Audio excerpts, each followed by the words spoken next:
Hello and blessings.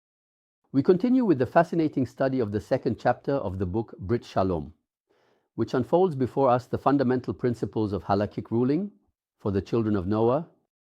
And here we are in paragraph 10, which discusses a person who is exempt from the commandment.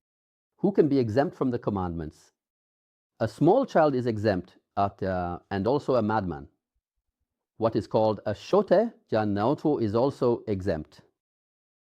And in the days of our sages, during the Talmudic period, a deaf person who could not hear was also exempt from the commandments because he was considered lacking in understanding.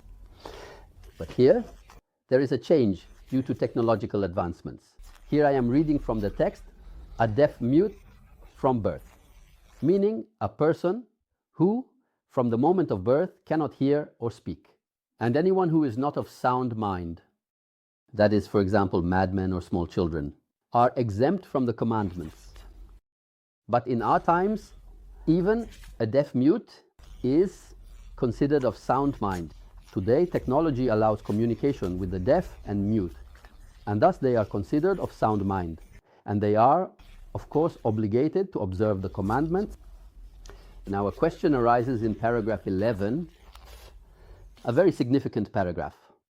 What about self-sacrifice for the observance of the commandments? For example, if a Jew is forced to engage in idol worship, murder, or forbidden sexual relations, the law states that he should die rather than commit these acts.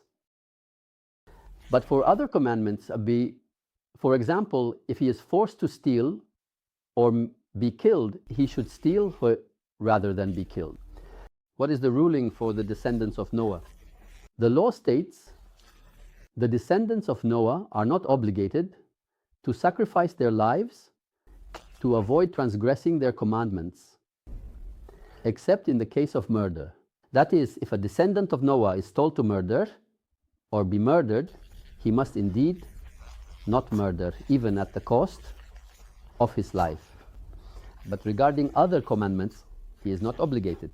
Is he allowed to sacrifice his life? Here, there is a significant innovation. However, one who wishes to sacrifice his life to avoid transgressing the commandments is permitted and sanctifies God's name, even though he is not obligated to do so.